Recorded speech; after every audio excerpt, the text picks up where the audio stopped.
सबसे पहले बात करेंगे छत्तीसगढ़ की, जहां छत्तीसगढ़ में झीरम घाटी मामले पर सियासत देखने को मिल रही है। सुप्रीम कोर्ट के फैसले पर सीएम भूपेश बघेल का बयान सामने आया। उन्होंने कहा कि अंततः सुप्रीम कोर्ट ने रास्ता साफ किया है, छत्तीसगढ़ पुलिस इस मामले की जांच करेगी। इसके साथ ही उन्होंने कहा कि राजनीतिक आपराधिक षड्यंत्र का खुलासा अब होगा। तो एसआईटी का गठन हो चुका है। सीएम भूपेश बघेल ने ये कहा। सुप्रीम कोर्ट ने आपको बता दें कि एनआईए की जांच पर रोक के आदेश दे दिए। बड़ा झटका एनआईए को लगा। और इसके साथ ही आपको बता दें कि प्रदेश में सियासत भी तेज हो गई है। बीजेपी कांग्रेस में जुबानी जंग हमें देखने को मिल रही है। अब सीएम भूपेश बघेल का बयान सामने आया और सीएम ने कहा कि अंततः अब जांच होगी। जो षड्यंत्र किया गया अब वो सभी के सामने होगा।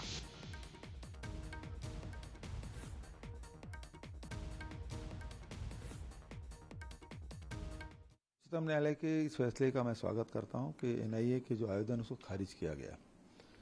भारतीय जनता पार्टी की तत्कालीन सरकार थी, 2016 में विधानसभा में उन्होंने घोषणा किया था कि सीबीआई की जांच कराएंगे, लेकिन केंद्र सरकार ने उससे रोक लगाया और उस आदेश को रमन सिंह जी 2 साल तक दबाए रखे।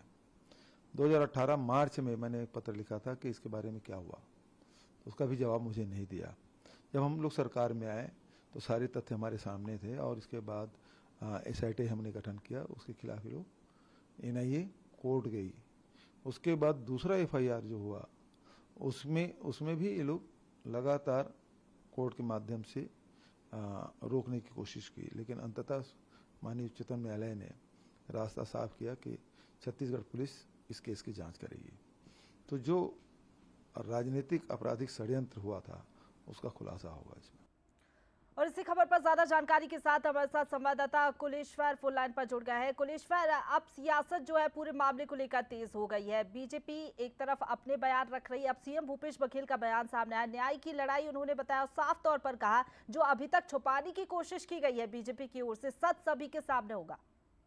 देखिए, बिल्कुल झीरम का जो मामला है वो राजनीतिक में सियासत का केंद्र बिंदु रहा है। लगातार झीरम का जो मामला है समय समय पर उठते रहा है। बीजेपी कांग्रेस दोनों इस पर आरोप प्रत्यारोप करते रहे कि इसमें राजनीतिक षड्यंत्र था, लेकिन निश्चित तौर पर जिस तरह से आज सुप्रीम कोर्ट का फैसला आया है साफ हो गया है कि अब इसकी जांच जो है छत्तीसगढ़ पुलिस करेगी।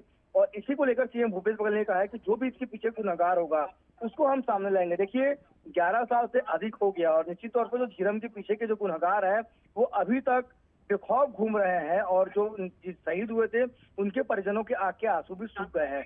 वो भी इंतजार करेंगे कब इनके पीछे गुनहगारों को हम सलाखों के पीछे देखें। लेकिन जिस तरह सुप्रीम कोर्ट फैसला आया है, कांग्रेस पार्टी ने स्वागत भी किया और अब छत्तीसगढ़ पुलिस इस मामले की जांच करेगी।